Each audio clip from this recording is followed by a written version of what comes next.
Quae est aut unde venis? Tu amplexata est me, et ego foras eduxite, sed nunc in reversione tua confundis me. Ego autem pugna, mea deitiam te. Welcome to the party, Rupert. And I think that we agreed that it would be good to begin our conversation by taking our bearings from this article that recently came up, was published just a few days ago, that carries the title of Knowledge and Evil. And you could also add a subtitle, and the Essence of Love. So I think you had thoughts about it. I hope they're spicy thoughts that we can argue about, that we can unpack with respect to the article, and perhaps there are misunderstandings. I don't know, but if there were one point, one argument that was articulated in the article that struck you as most unpleasant, or I don't know what, or in fact arguable, then by all means I would ask you to please refer to it, and maybe we can pick up from there. So thank you for the invitation. I'm not sure if I can meet your expectation to I have none. to hear spicy arguments here. Okay. My thoughts are very simple and simple questions and simple observations. It's not. I don't argue so much with your arguments. I wonder sometimes about the moves you make in your arguments, how you move along in this text. And a point where I was surprised was I like the passage. Wait a moment, I have it here. I like the passage. We require also the living exploration of the genesis of knowledge, a heroic journey through ignorance as the indetermination of knowledge. I liked this image. It's very beautiful. But then you go on with a very determinate knowledge about all you dislike, and this was surprising. And I didn't agree. Okay. Maite, you could also unpack that further, but at this point, I think a parenthesis could be of use. There's this habit in modern liberalism to let's see if I can hold on a second. Let me just put this. Everything clear there? To speak about everything being allowed. And that the only thing that is not allowed is the stance of those who say that not everything is allowed.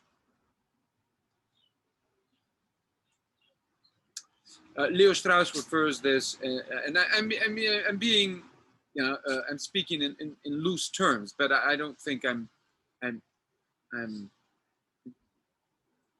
doing a disservice to the problem. Leo Strauss refers to this in terms of the problem of relativism, and the fact that relativists tend to be staunch absolutists when it comes to imposing their view.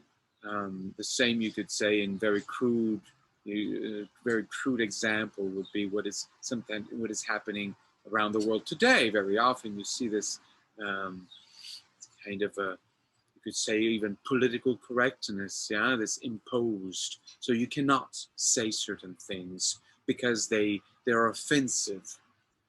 And so I must offend you because you are saying something that I regard to be offensive. But my offending you does not count. Okay, so that's something that I thought about, because here I was pointing to indetermination. I was pointing to a way, yeah, that does not bind us to determinations. And yes, I do refer to, at the same time, to a situation that I find to be, how should we put it, unacceptable, in fact. Namely, the whole project that wants to bind us to determinations. Okay? So if the moderns are allowed to be intolerant against those who are intolerant vis-a-vis modernism, then I think that it is altogether intolerable for me to be intolerant about those who are intolerant with respect to Platonism, for example. Yeah. So, okay, I am not there to condemn anyone. It's a kind of game, yeah. But it is a serious one because, after all, I mean, there is a world, yeah, that we are in, so to speak, or that we confront on a daily basis, that has been set up on the basis of clear and distinct rejections. And I am bringing those distinctions, those rejections into question. Okay. Now, this is a good argument, but it's not the argument you unfold in your text, as I have read it. Shoot. Yes. In your text, you are mostly about the modern project of mastering nature and mastering everything. That too, and yes. This is what you condemn, what you criticize. And here, I don't agree, because there is this project of mastering the world, but it is a project for some people. Its presence is not as overwhelming for me as it is for you. Many people live quite normally, and they what does yeah. normally mean? Yeah, they don't think about it, but there are many things that we do, and which is more, we can serve passively a project. We can be enveloped, yeah, englobed. How could we put that? Within a movement that we're not aware of, and we could be serving that movement in oblivion. We don't realize that we're serving it. We can serve it. We can also profit from it, and we both do. We use these devices, this technology. We profit from it. That is an empty argument, you know, because this is the consolation prize. First, I neuter you. First, I castrate you, and then I allow you to go out in a harem. Thank you. Yeah, but in fact, first I destroy the communities, and then I give you the virtual communities, or at the same time as I am destroying the real community, I start introducing the fake or the virtual community. We would not need these instruments if we had such a thing as letters that can be shared effectively in a community of thinkers, as what happened, after all, in the Renaissance, what happened elsewhere. I mean, we have millions of viewers for absolute abominations, obscene vulgarities. I mean, atrocious things that children, adolescents, older people are watching, these abominations. Millions, dozens, hundreds of millions of people are watching this. And at the same time, you have serious discussions that have 2, 3, 20, 30 viewers. I don't know. So you see, I am not really appreciative, perhaps, yeah, of these instruments that we are handed. You just started. So this is a wonderful opportunity to shoot back, because I love writing letters. I wrote to you. I invited to you to exchange letters. We do exchange letters. We do, but you insisted on coming together via this video. Yes, well, these are the means that we have to share with certain people who have limited capacities. Shall we say that it's a bait? It's a bait, okay? An iska, yeah? To invite people to mature an awareness of problems. And So I find that people are so used to the video format that, you know, and of course we know that people you know, pretend to read for the most part today. They don't read.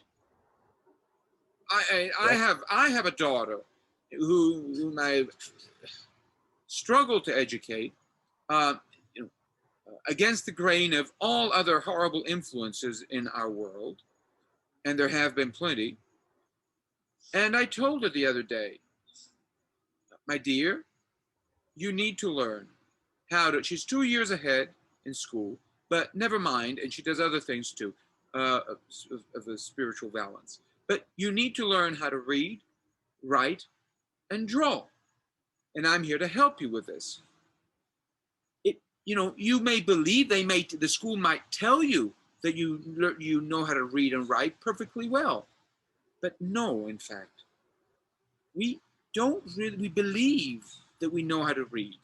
We don't. We misconstrue entirely. We look at words, but not seeking the meaning, the message in the bottle. So, okay, these conversations can be recorded as videos. They're not intended here, as far as I'm concerned, if that matters at all. But, and I think that the whole point of it, besides me, is not that we're going to lose this conversation of ours. Yeah, this is compatible with a mandala. Yeah, it's okay. It's dust, but to make it available, to make a conversation available to other people who are not there. We are on the moon, and we're sort of speaking to people on Earth. And so we open this conversation to whatever extent possible, given the restraints of our age. Yeah? It's a kind of imitation. It's as if almost, you know, they were there with us. I see nothing objectionable to it. You see many advantages. Given the disadvantages that have been imposed upon us. If I had a community here, which I would like to, you know, invite, physically present, that I would like to foster in the near future, perhaps, there would be no interest for this. Then we could share writings for people who can read. But this is not the reality now. Nobody ever had maybe there were people who had the possibility to invite the whole world because they were mighty enough, but Yes. there were few people, and Yes. and we with our humble possibilities, we can invite everybody. So we can share writings, but in the Renaissance, a writing by someone could be so dangerous. You see this, up to in the Baroque, so-called Baroque period, 1600 up to the 1700, up to the 1800s, before Romanticism. A piece of writing, an article, could be so dangerous. And that is to say that people were really reading, that it could deserve, in scare quotes, the condemnation of sense in this strict censorship that we read about today. None of that can occur today. You can write whatever you want. It doesn't matter because people don't really read. In our liberal societies, till the 18th century, societies weren't liberal, and Leo Strauss has written about but we're so liberal today that truth is trashed, and trash is raised to the to the height of the gods. That's how liberal we are. This is a gimmick. It is a piège. That's a trap for fools, and everybody's fooled. So, we can laugh at truth, mock it, and yet be submissive in the face of evil. How liberal is that? I don't wish the structures back that you argue for. Okay, but if I don't know if this is going is sidetracking here a bit, but if this pertains specifically and directly to your, let us call it, objection or your question, your intervention with respect to the article. But I do think that very often we are sort of whitewashing reality. It is not very liberal, for me to pretend that everything goes when in fact the high doesn't go, the low goes, or I submerge the high under an avalanche, a mountain, in fact, of garbage. That's not fair play. Yeah, it's not fair play. I find it fair play that what you call the high has to look for acceptance. If it yes, but under what conditions? The conditions that are given by the traders of the low. Because I'll give you an example. I'm sorry if it sounds like I'm cutting you there, but this is clear. I mean, you go to school. Okay, I sent my children to school, right? And I see that they're exposed from first grade, elementary, if not earlier, to all kinds of... The image has stopped. I don't hear you. Do you hear me? Yes, I can. Okay. Can you hear me? Now it's okay. So you send your children to school, and the first thing they're exposed to is rubbish. I mean, paintings that are ultra modern, post-cubism, deconstruction of beauty, and so forth.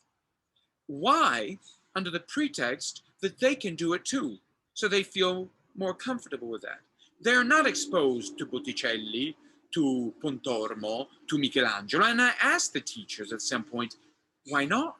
And they say, oh, don't worry. In high school, they will be exposed to that. Well, thank you. But by then, their taste will be so corrupt that when they will see this painting, they will say, what is this garbage? And the same I have experienced in university settings where I saw students that I showed them Michelangelo. I said, what a computer can do better than that, they tell me, or Bach.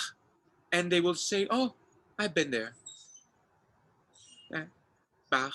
And then they go on listening to their horrible, what a tenor once called them, the music of the devil. Okay, that is not fair play. Without apologies, I say this. You're corrupting the youth and then showing them what is beautiful. And say, hey, back there, look, there's a little corner here. Yeah, we have beautiful things too. So we can't say we did integrate everyone.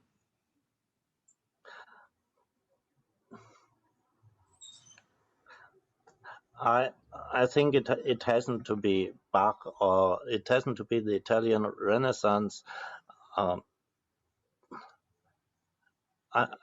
It's important to learn that beauty is artistic beauty presupposes work and learning. Work. Yeah, but work and learning is also found in Nazi Germany. Learning and work, hard work, yeah? But that doesn't mean, and they thought it was beautiful, but it was detached from the good. We have a problem here. There is something abominable going on today, but we are so used to it, it's so sugar-coated that we're indifferent to it. We have lost awareness, we have not cultivated. Lost in terms of civilization, we have not cultivated it as you and I, so to speak, on a personal level, of the reality of things. they're giving us choices, but they're showing us. This is what I would say to students, Muslim students. I would tell them, you know, it's as if you were to go into a shop, and they would show you all kinds of dishes, and they will ask you which one you wanted. The one with the tomato sauce over it, the one with the bechamel, the one with this over it, and so forth. So you would basically choose the covering, but nobody would ever tell you that inside is all pork. Oh, I have a problem with that. I wasn't born de la dernière pluie, you know, as they say in France. I wasn't born yesterday, and don't treat me as an idiot. I want to know what the substance is. Forget about the flavoring on top. Read the ingredients.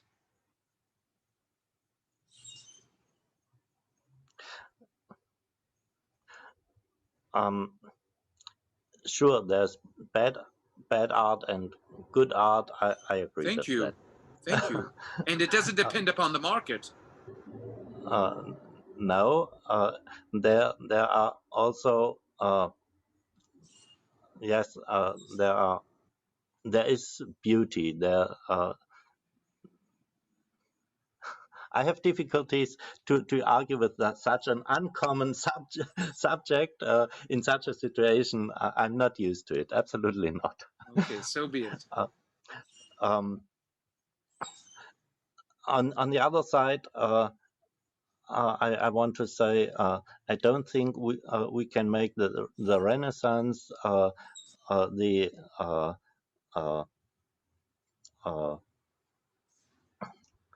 Our North Star. the model for the present and for the whole world.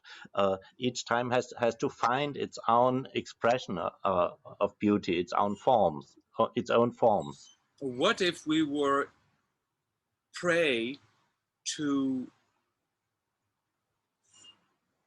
what I've called after Nino Langiulli, the tyranny of bad ideas? What if we had no social receptors for good things, so that anything that is good today would be at best ostracized? Would it not be reasonable to appeal to instances of great things, of good things that we have inherited? Not in a fetishistic manner, not as idolatrous, not as idols, but as solid points of reference. Did the Renaissance not do that when it referred to Cicero? Cicero, the greatest representative of good speech, of good writing. It was not turning Cicero into an idol. He was a hero of the Renaissance. He deserved to be a hero, I would argue. And referring to him did not in any way hamper the development of good writers in the Renaissance. We could use some good points of reference that would not stifle our own development. It would ennoble us in our pursuits, and it would create a counterbalance for the trash that is promoted by tyrants today.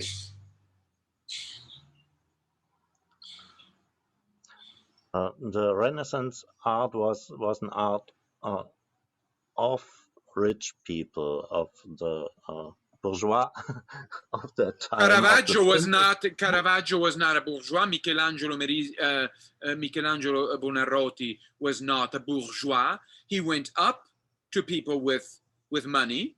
Yes. But so not be it, because they had the resources to allow him to work. Yes, and what do people do today? What do people do instead? Today they go to tyrants. They go to the market. And the market determines what trash is more trashy, and that they will promote. I didn't speak of the artists. I spoke of those who paid for their art. There's always somebody paying. Who ordered it. Yeah, Even today, yes, you yes, can't and avoid that. Thank yes, God. Thank God. Thank God.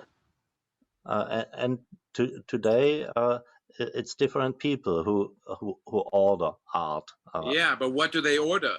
Trash. And the trashier, the better. Not always. For the most part. Of course, if much art is produced, there's much trash among it. Look, let's not whitewash. It's again, I think I have already described the situation in fair terms. There's a little corner for good stuff, and even that is being perverted. If you go to the opera, you will have these stages where it's almost pornographic versions of the Zauberflöte, whatever.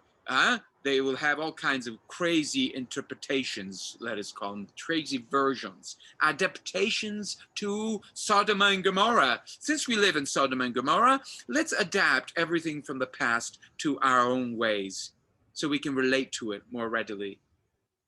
So even the opera scene has been perverted, and that was already in a little corner. What are you waiting for? Hell's fires to envelop everything before you say something about it? I see that today there are wonderful artists who produce good art, art I like. There are I don't know what you like. musicians, opera singers who live for their singing, who have wonderful voices. I enjoy that, and I don't say that Wonderful. everything is bad. No, I Yes. never, but look, my friend, I never said everything is bad. I'm just telling you that the good has been ostracized, that has been, set up in a little corner, and to look at the whole scene as a whole, you would have to say that it's covered up by tons of manure. You a bit you construct a scene of persecution because you want the situation back from what is valued? What is valued? Look at what is valued. It is everything is ideologically driven. But what is valued today by the society at large? What do people fear the most in overt terms? This is, the Moors of our age, the decadence. I read with my daughter, we read Pride and Prejudice by Jane Austen at night. That is a different universe. Where do girls read that today? What are they reading? Utter trash, abominations, Sodom and Gomorrah, without being prudish about it, because I'm not a prude. I'm not even I'm not a false prude. I'm not even vaguely prudish. It's just that it's just ugly garbage that is a disservice to humanity. That is what you see today, and never mind. And I'm just speaking about the official stuff that is going on. I'm not even speaking about what they're calling the dark web? Okay? I mean, just utter abominations. And they receive the sponsorship of the establishment. Tongue-in-cheek, pretending that doesn't exist, and yet it all receives their support.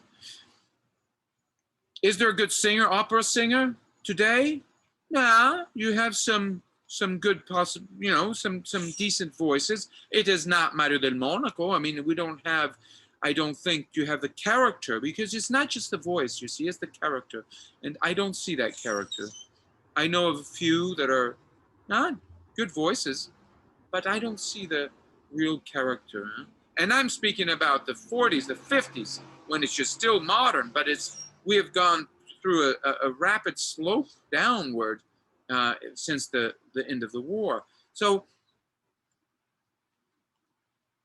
I'm not here to apologize for my warning that there's something drastically wrong.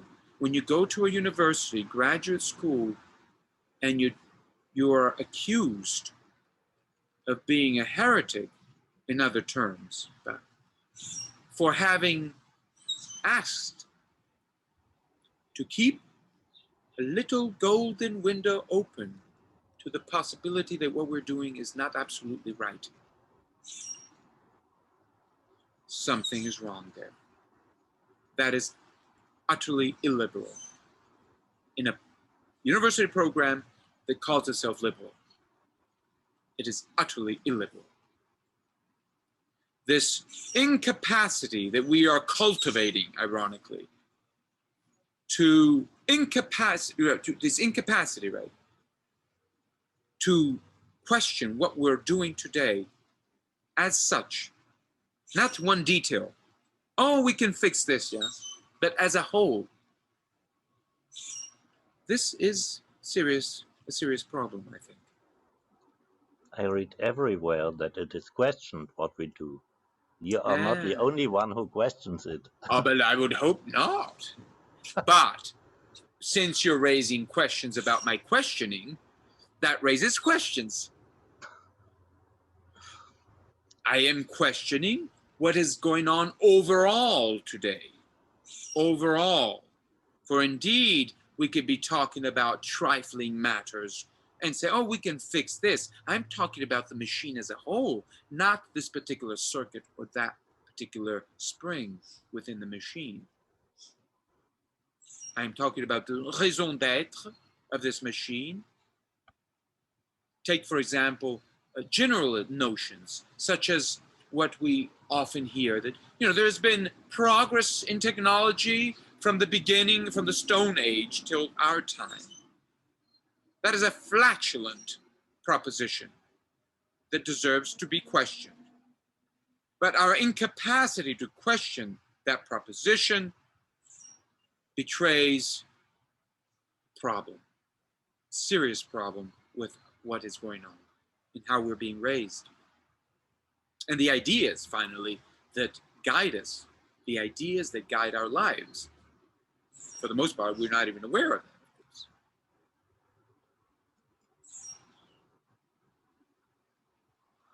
I see these questions everywhere. If sociologists describe our society as risk society, they see the difficulties, they see the dangers and describe them. And there's criticism everywhere of details and of the whole.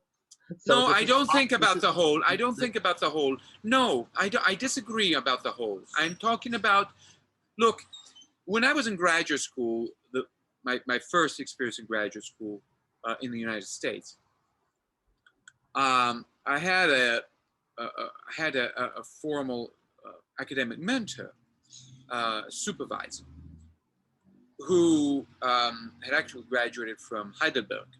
And at some point, he even thought about returning there, and I would have followed him. And then that's where I started learning a little bit of my Deutsch. But that didn't come about. He decided not to go after all.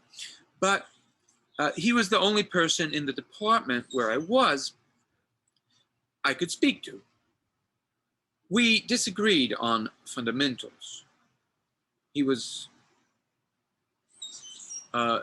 inspired more, although a scholar of old writings, he was inspired more by Heidegger than by the writings themselves.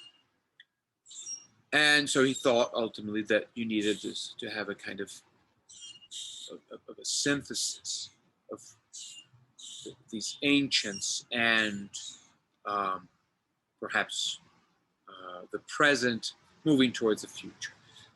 Now, my questions ultimately pertain to historicism. And I was working towards showing that the framework, the general framework within which we were studying the ancients, was incompatible with the ancients. And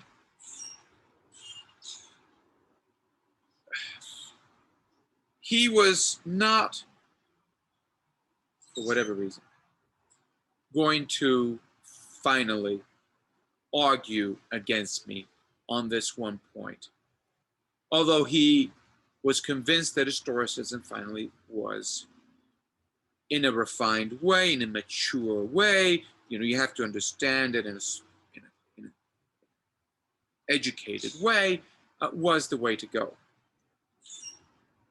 It was basically impossible. At some point I was asked, well, where are your modern sources that allow you to interpret the ancients? And I was telling them there aren't any that allow me to see them as they are, because they're all historicists. It turns out that I believe he was aware at some point, not only myself, that everybody was saying the same thing today. Everybody. That's 1, 2, 3, but basically everyone, okay, without exaggeration, was saying the same thing. Sure, they were arguing, and they were arguing about the universe, is it this way or that way? They were arguing about all kinds of, this was specifically with respect to classical Buddhism. They were arguing about this interpretation or that interpretation, but it was all, if you rise to the top of the hill and you look at the battlefield, you realize that it's all within the same framework. And that framework allowed for the debate. And there I was, crazy me, questioning that framework and calling upon the ancients as an alternative, as helping us to envision an alternative to that framework. I am arguing, and I have for many years now, that there is a framework that we're not aware of that allows us to debate today, and that is incompatible with our predecessors. Now you're saying, no, we can argue about anything. Sure, we can argue about anything, but within that framework. You can say anything. I can say what I'm saying. You'll say, yeah, sure. But what does it count? I am not dangerous. However, if I had 1 million viewers, then I would be dangerous. YouTube would. Not even then. No, okay, 100,000. No, I've seen certain things, but maybe 1,000, whatever. Yeah, 1,000, whatever. But this is normal. If you have any uncommon idea and feel alone with it, you see that all others do similar things that are different from yours. Yes. I think it's a normal process of but the established ideas, yes, good, Rupert. But the established ideas of a long time ago were not abominations. They were perfectly respectable ideas, I think. Perfectly respectable. Today's dominant ideas don't deserve to be even called ideas.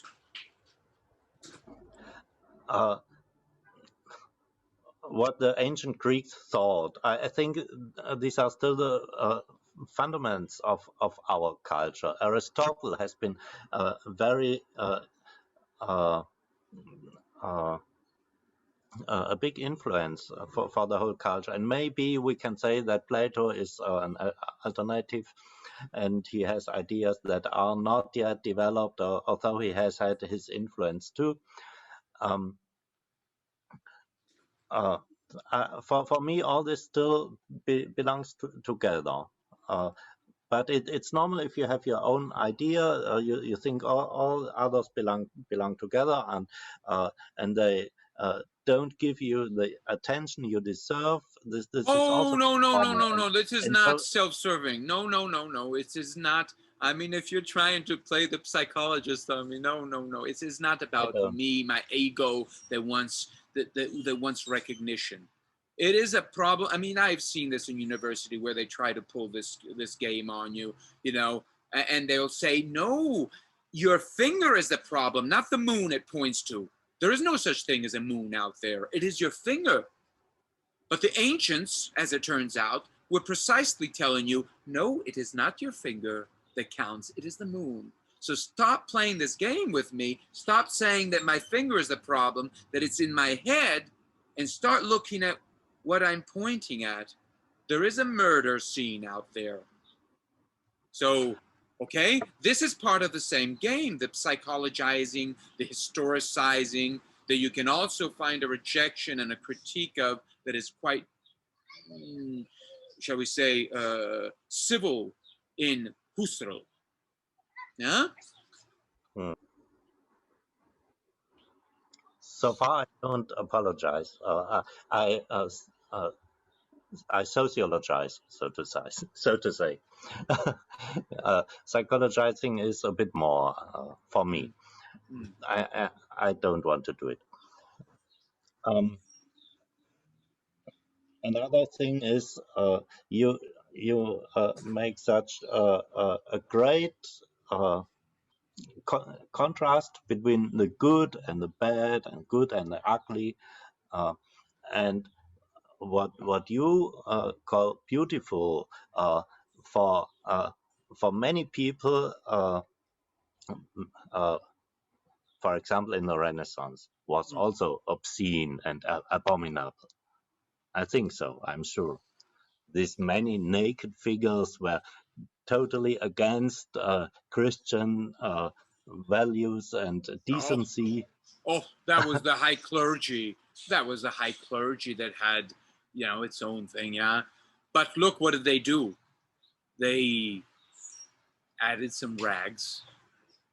Okay. But they sort of obscured a bit some references, yeah. But it wasn't great damage after all. It wasn't great damage. I think, great painters were still able to do great things, even in spite, and it has nothing to do with Christian ideas. It has to do with the folks that were, the establishment. Okay. But Yeah.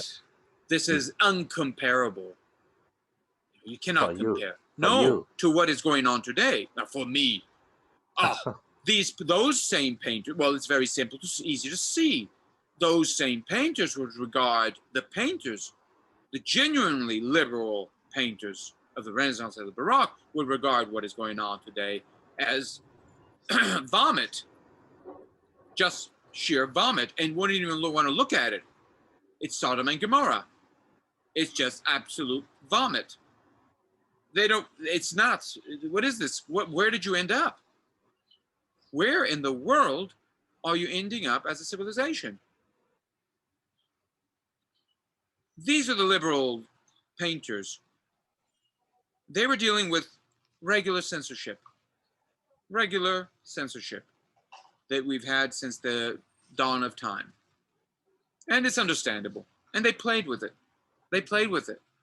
Look in the final judgment of Michelangelo, right?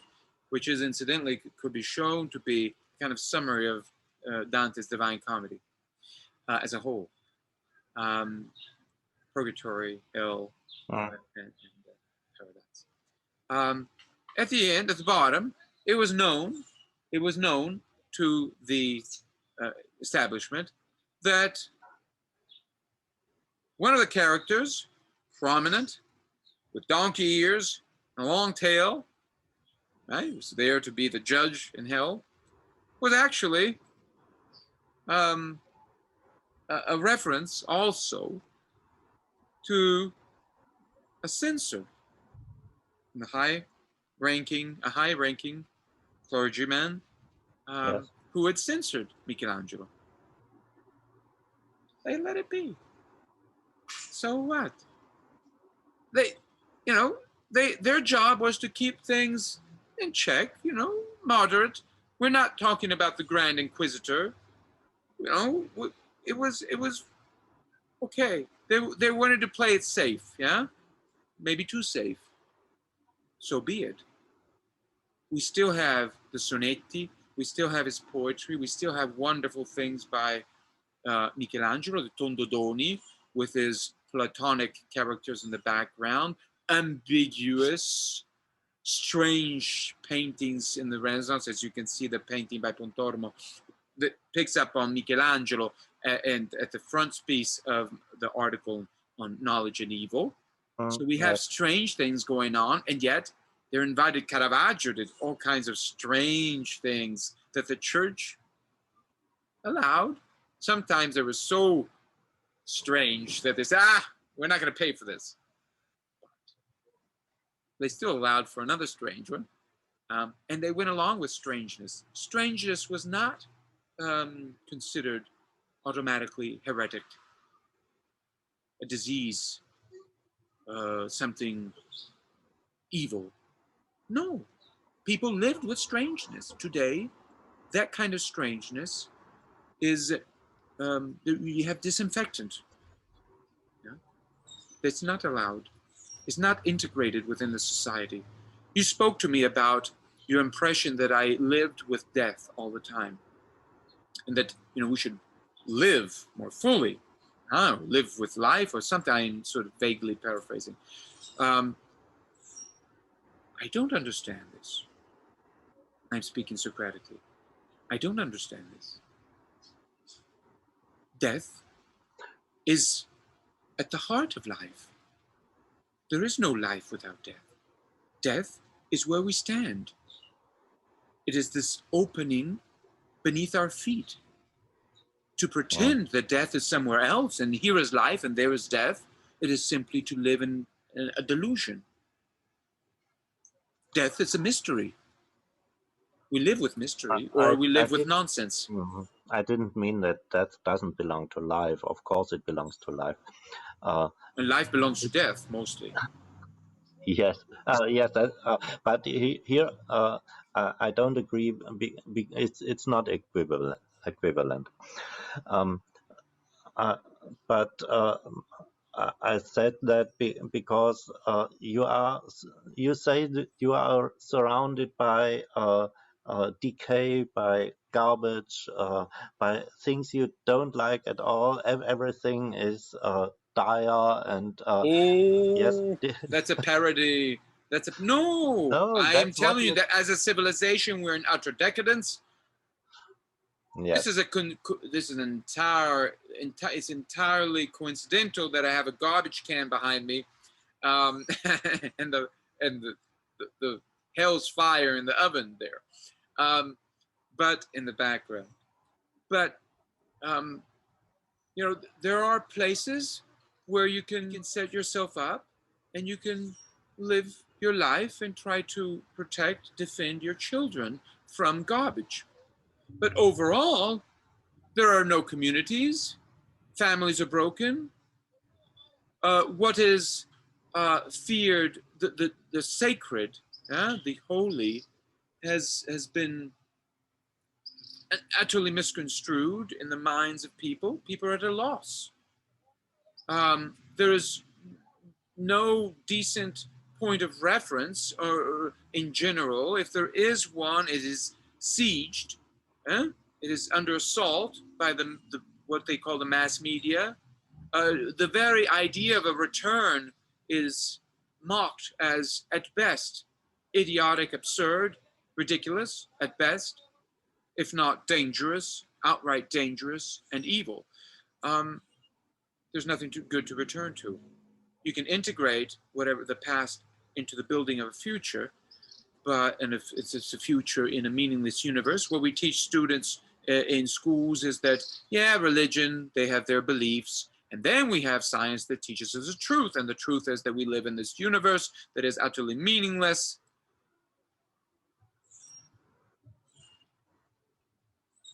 And what accounts for this science? Oh, the evolution of feces. Feces have evolved into the science. Because of what? Chance, the weather. I'll tell you, this whole picture of things is feces. This whole picture that is enveloping science as well is feces. Who accounts for that picture? The picture within which you find beautiful science that has evolved from the feces. Who accounts for that picture? Not science. This is a curious mixture of Aristotle and modern science. Science cannot account for itself. Okay? Do we agree with this? Modern science, this thing that we call science with a capital S, cannot account for itself. That's why they have in academia this philosophers of science, who are there sort of to, like, as the servants, yeah? The caretakers of science. Yes, the flatterers sometimes of science. It cannot account for itself. It cannot draw scientifically the picture within which we find science and the genesis of science. We have a problem. I think they do it in no worse way than you account for it. In a what way? In a what way? Hmm? In a what way? In no worse way. Worse? Yes. They do it in a worse way. They do it not in a worse way than you do. Not worse than I do. Yes. Well, when I just did what I just did now, you mean? Yes. You say you have a picture of everything because you refer to ancient philosophy with its values, its well-ordered universe. But I don't think that you defend Plato's worldview as a whole as an explanation of our universe. Okay, first of all, the Weltanschauung is not part of the language, the vocabulary of Plato. Yeah? Yes. I mean, this whole notion that he has his worldview, yeah, that's baloney. I mean, the so-called worldview is the Timaeus, which is a poetic entity. It is common knowledge among, and common agreement, shall we say, among traditional Platonists that there's no such thing as knowledge of the whole that is accessible to man as men. Okay, we have we have poetic visions of the whole, and that's great. Poetic visions meaning that they sort of refer to some deeper mystery. They're not conclusive. We don't have Hegel, little Hegels that came before Hegel. Okay. I mean, we have no science. We have science of essences, not science of existence. Yes. The closest you can get to that in the ancient world would be Aristotle's experiment with biology. Yes. But that's nothing to do with what we have. And besides, it was understood that that was just very tentative. In fact, somewhat poetic. And okay, we leave it there. We have to. I don't object. I don't object at all. Okay. But then you demand of modern science something that that you don't find elsewhere. No, I don't demand. I just don't. I mean, I don't demand. Who am I to demand? But I will deflate modern science when it comes to its claims to be going beyond, to be doing what the ancients understood to be impossible. Okay? To account for the mind of God in Spinoza's terms, and we have a full and adequate understanding now of the mind of God, and therefore now we can build on it. These are some ideologists of not some. I mean the whole project of these cosmologists and so forth, astrophysicists, and then you have all these people who are trying to bring things together. The notion that but not only at that level, in academic ordinary terms, what are we all doing? The genesis of this guy's thought. You see this all the time. I mean, it doesn't have to be as moronic as to say, oh, it was his mother. And you see his mother did this and said this, and that's why he's saying this now. Although in Cambridge University, #1 university in the world, in these high theological, philosophical, environments, and whatever they call them, the schools or the departments, they will actually go as far as saying that. This famous professor over there, I remember, was giving this lecture, and she built a career off of this, saying that all of our greatest theological notions come from, and philosophical notions too, come from our they're spin-offs from our relation as babies to our mother. So depending on how you construe that relations, then you end up with a different theological notion or vision. Okay, that is just a moronic version of this, but everybody's engaged in this. The genesis of thought, the history of thought. As if you could do that. Edgar Allan Poe was mocking that in some of his stories, showing that it's kind of ridiculous. Why are you thinking? I can tell what you're thinking now. Or what you were thinking before, let's say, how you got to here, because, I can retrace your thoughts logically and say, okay, because we said that, and therefore it's as if you have this computer chart, and your mind works that way as a computer, and that's why you're saying this. This notion, this project of quantifying thought, of fitting thought in a chart, this is something that the classics, in fact, up to the Romanticism, would have thought utterly ludicrous, ridiculous, and yet they take it so seriously today. Just about everybody.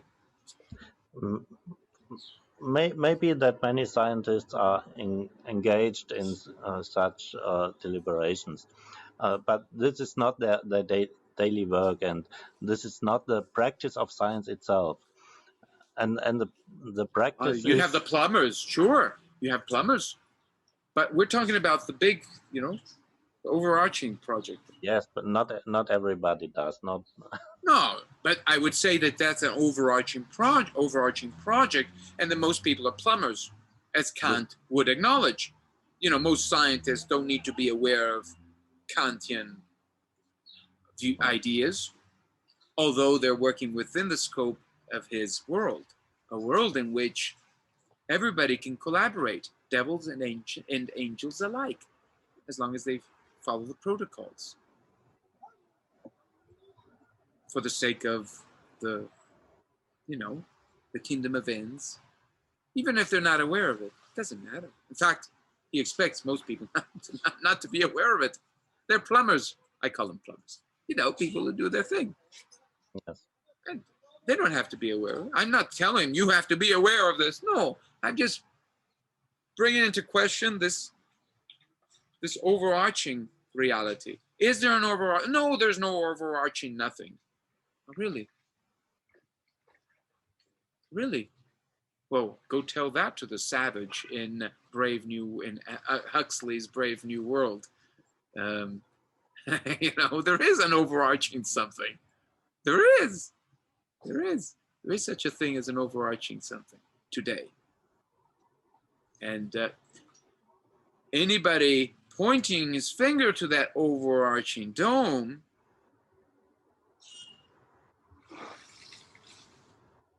is suspect. Something must be wrong with him. Something must be wrong with his finger. If it's not dangerous, it ain't the overarching dome. If it doesn't give people anxiety, it doesn't bring out their anxiety, really, because they already have anxiety, repressed. But if they don't, it doesn't make them worry, shake them, it's a good chance that it is not the overarching dome that we're talking about. I think you are not endangered, you are neglected, or aren't you? Oh, it's not about me again. You are the one who points and who shows his finger and who shows... We have various people who have done it, but look, are you going to blame me if I'm the only one in town doing it? Do you want to reenact the trial of Socrates? I mean, how stupid, how ridiculous, how crazy, how deranged this Socrates, in the best of cases and in the worst. How dangerous. Is this a trial from my side? No, but you are, you know, you could join the party. You know, Aristophanes almost joined the party. You know, you could be saying, no, he's not that bad. He's just a little, delusional. You don't have to kill him. In the clouds. He's in the clouds, you know? He's in the clouds. It's okay. Let him be.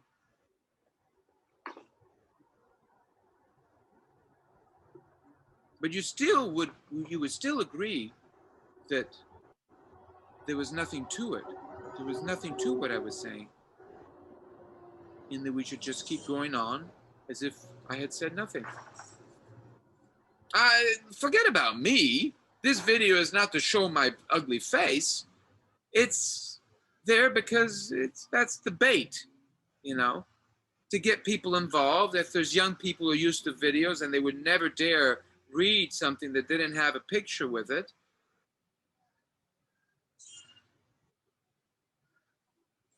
it's not entirely their fault, obviously, because nobody ever guided them on the right path.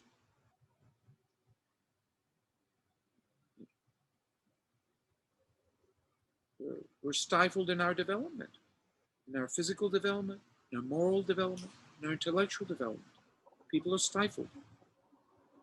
Oh, but they live longer. Yeah? Who lives longer? And what's the point? What is the point of that? But then again, who? We're treated like cows, yeah? There's more cows now, yeah? Cages, there's more cows, chickens, so many chickens. Ready for the slaughter, cows ready for the slaughter. But what's the point of it? For the cow, as long as we're talking about cows, okay, yeah? Close an eye, it's okay. We have so many cows, it's great for cows today. You have more cows today than you've ever had. Same you could say about chickens and so forth. It's wonderful for them. Okay, as far as that goes, but what about people?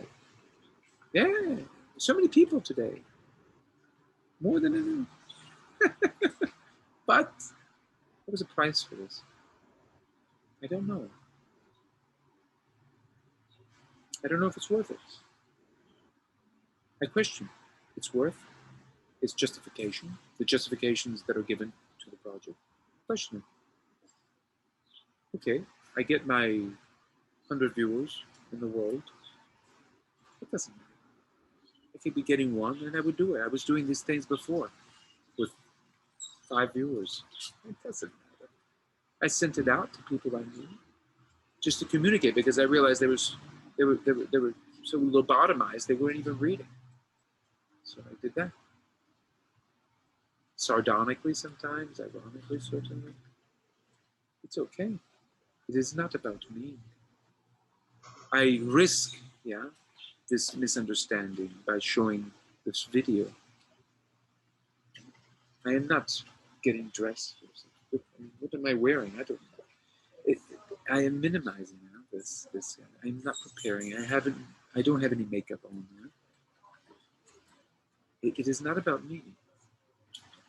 What I am saying is that if there's not, look at these classics that are in my memory. If it's not ground shaking, if it doesn't, sweep you off your feet, as it were, then it's not really important. It's not real.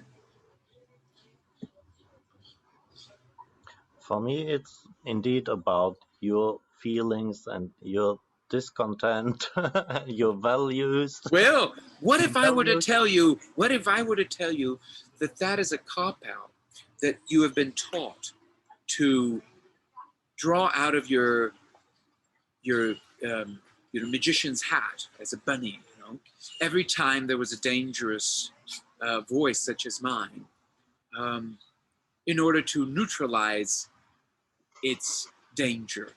And you just say, it's about him, she's just foo-foo. And so don't worry about it. Don't take it seriously, because if you took it seriously, what would that entail?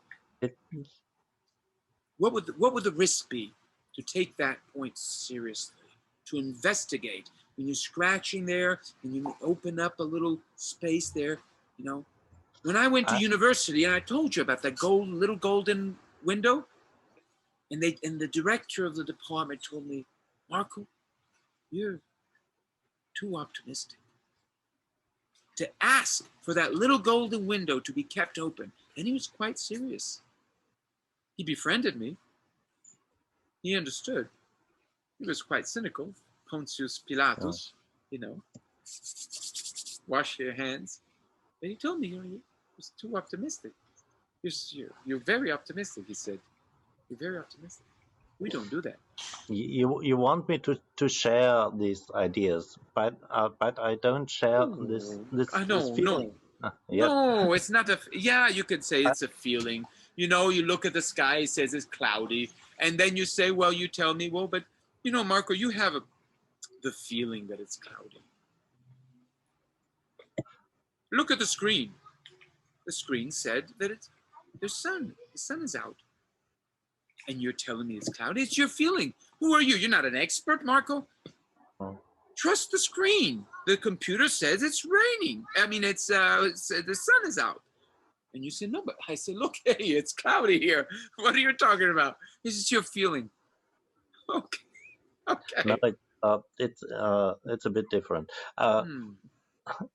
There are many things in the world around me I don't like. I don't like at all. But I see people that like this, who like these things. So they have different feelings, and I'm alone with my own. Sure. And but why do they like this? But they get satisfaction from it. They yes, Sodoma and Gomorrah. Thank you. They have success. Yes. They can do what they want. They feel like that, and I have my own possibilities in this world. I can also to a large part do what I want, and I do it. Yes. Well, there are possibilities. There are niches. There are niches. But can you not say that we find ourselves in the same predicament of a biblical character who escaped with his family from Sodom and Gomorrah? There comes a point, we are not there perhaps yet, there comes a point where you have to run out. But today, the whole world is Sodom and Gomorrah. Okay, so the escape is to somewhere else. But, you know, there's this old Indian story of Indra, the god Indra, and Prajapati, the Lord of the universe. And I won't retell the story, but just to say that that it turns out that there was, before human beings were on earth, there was a city of gods and the city of demons. And it turns out that the demons misunderstand the lesson of Prajapati, the Lord of the universe, and they go on and pursue their affairs, pretty much as we are doing it today in the city of demons. Ever since, everybody's been concerned with appearances and being more powerful than other people and more successful, and just gain. Whereas Indra furthered his investigation of things, and he realized that no, that is utterly inadequate. What does Indra do when he is in the city of demons? What do biblical prophets do when they are faced with such decadence and everybody's laughing at them? And God calls them to go back to the city, and they don't really want to, yeah? They might even hide in the belly of a whale. I mean, is it for their own sake that they go? When I spend half an hour, 1 hour, getting my son to free his mind from all kind of garbage that does not allow him to recognize that his Father's there for him, for his own good, for his own development. And I work hard to help him free his mind from all this garbage and to rise to the capacity of listening and understanding. Am I foolish? Or am I the only person who cares for him? Am I doing it for myself? Would it be easier for me to enjoy myself and take a swim in the pool while Rome burns? I could be playing my fiddle or my lyre. Why not? Let us play our lyre and sing, pretending that Rome is not burning. Okay. Anybody who says that Rome is burning is a narcissist.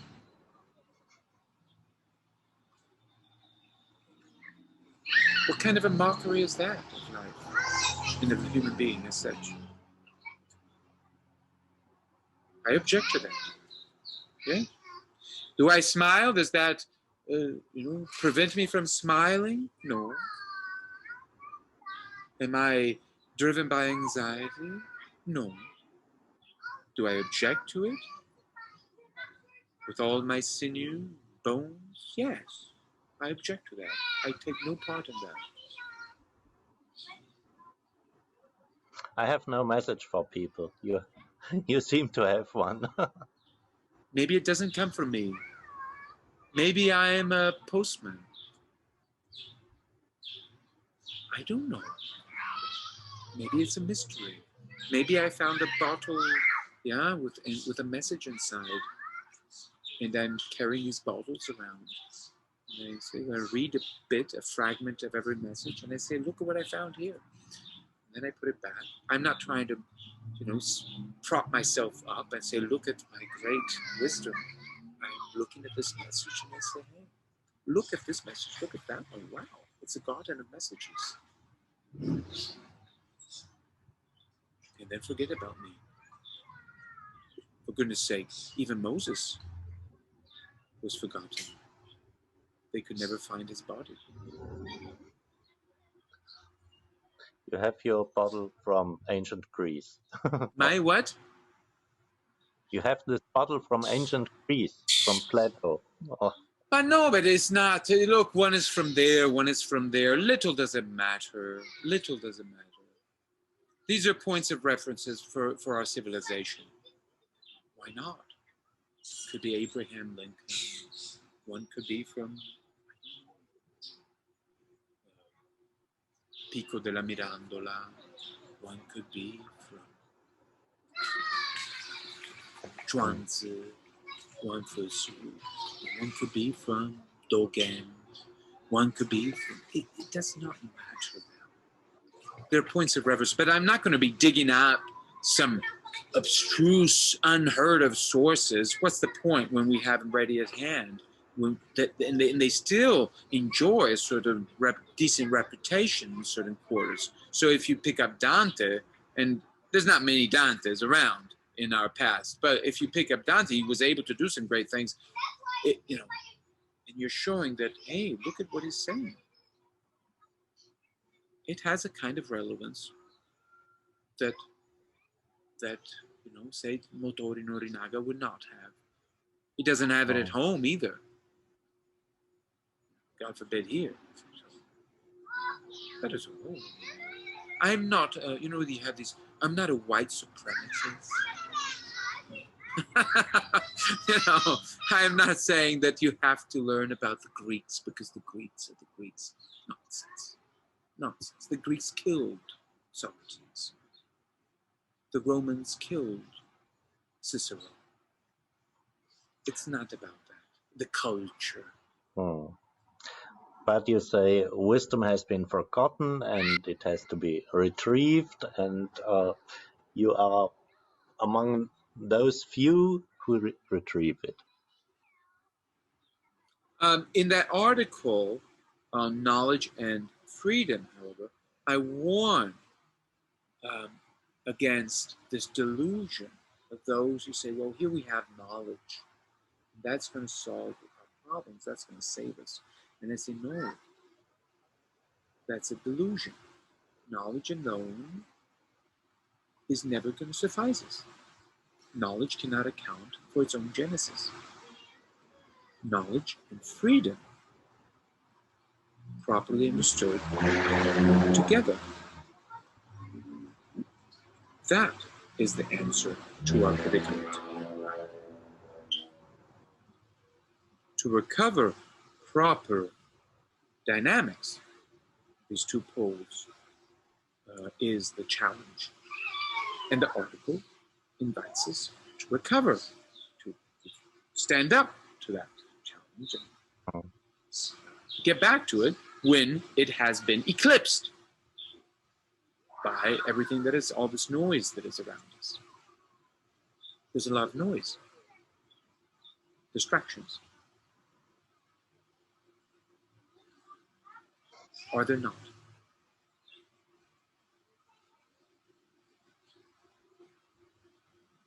Yes.